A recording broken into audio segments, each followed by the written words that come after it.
thing I find endlessly amusing when it comes to conservatives is their blatant hypocrisy when it comes to something like marriage.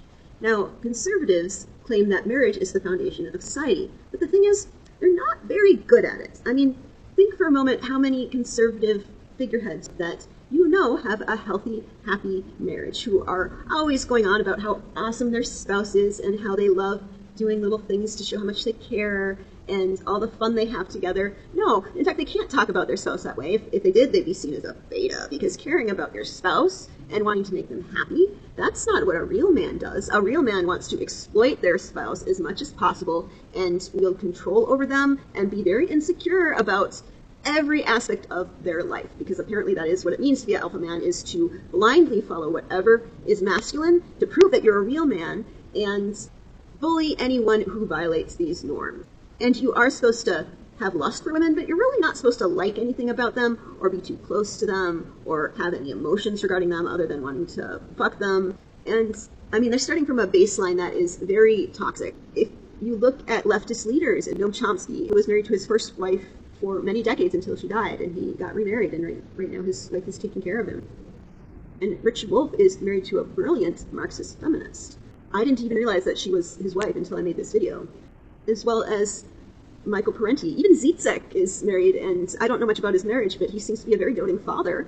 Eugene Debs had a healthy, lifelong relationship with his wife. Even the grandfather of critical theory, the thing that people like Jordan Peterson blame for the deterioration of Western culture itself, Paulo Freire had a long and happy relationship with his spouse. We seem to be a lot better with this lifelong commitment and happy relationship thing, even if we don't do so in terms of marriage and monogamy.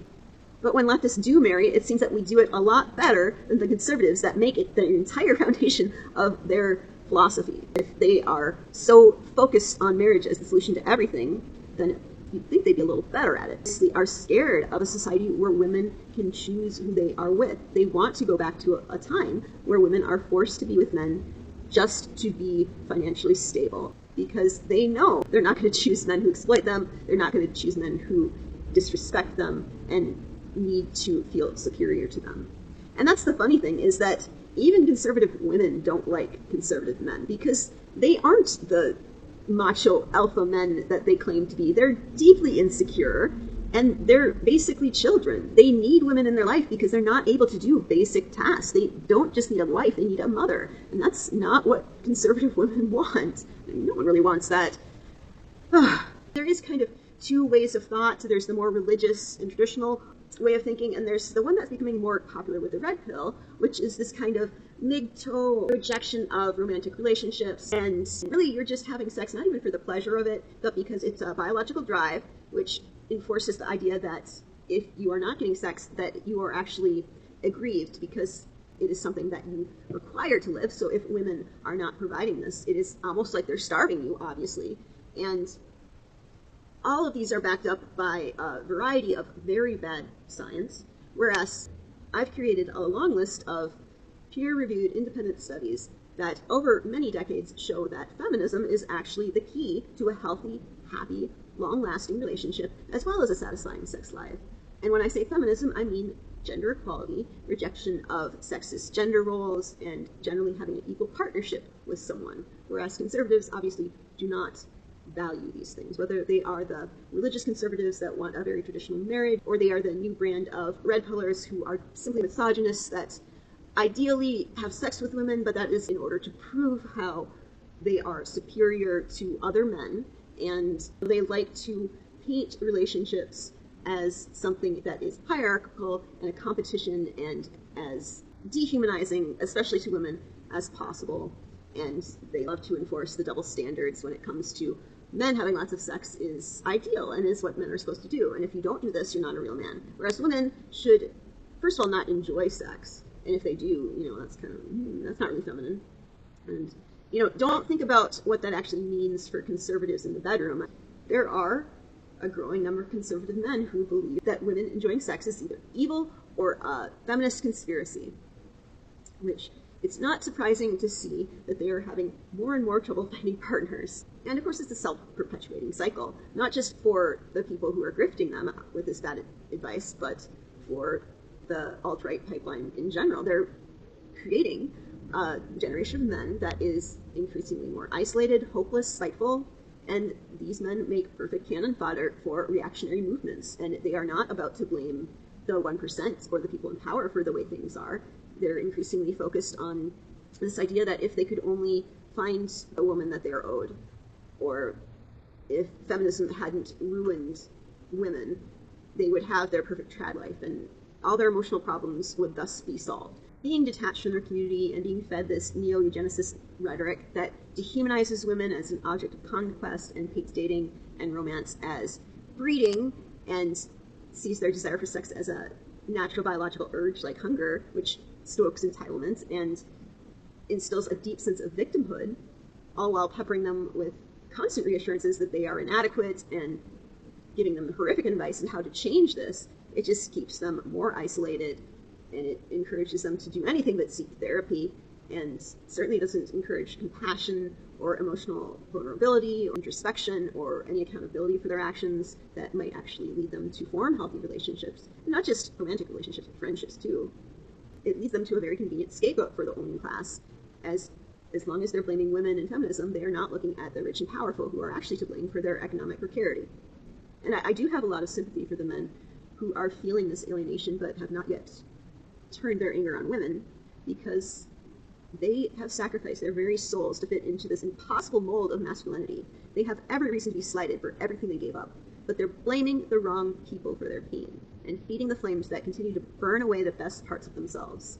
And that's where we end up now, with men who are very isolated and in a lot of pain and are not seeking the help that they need to solve these problems and form meaningful and lasting relationships, and learning ways to deal with their pain and their emotions in healthy ways.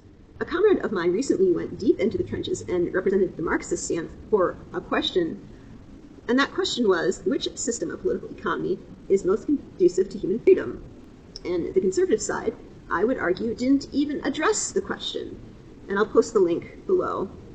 The only thing he talked about was marriage, and he based this on the stat that does bear out that there is some correlation between marriage and slightly better economic outcomes, but of course he made no effort to prove that marriage is actually the cause of the outcome, or consider the possibility that people who are more financially stable are just more likely to get married. And he didn't even consider what I would say is the most important question, which is, if you are to have a free society, if forcing anyone who wishes to be financially secure to be straight, to marry young, and be monogamous with the same partner for life, and hierarchical and holds to very strict gender roles and all the things that they enforce on people, if this is something that is truly a free society.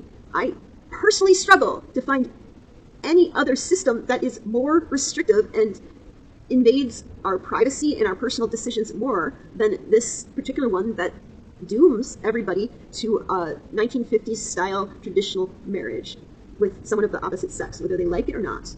And you can value parenthood, and you can value monogamy, and you can value marriage, but if you value those things, you want them to be choices, not something you force upon people. And that's the thing about conservatives. They seem to define freedom as their right to force their way of life on anyone else. And limits to freedom are how much people are able to deviate from what they consider to be the right and true way to live. For anyone to have the ability to think, believe, act, live, or even be in any way, shape, or form that they don't agree with, that is a limitation on their freedom somehow. And despite their claims that their way of life is completely natural, it's strange that their way of life is so direly threatened by the existence of even the thought that any different way of life might exist, or perish the thought that someone might even live in a way that isn't monogamous or straight, or have relationships that don't lead to children, or base their relationships on things other than financial stability, or maybe not even having romantic relationships or sexual relationships with other humans.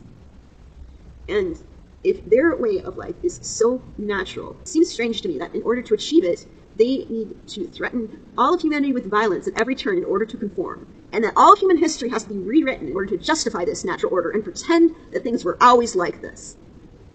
It strikes me that such a system is not all that natural, if that's the lengths we have to go in order to achieve it. And it certainly is not conducive to freedom when the only way to achieve it is to force it on everybody.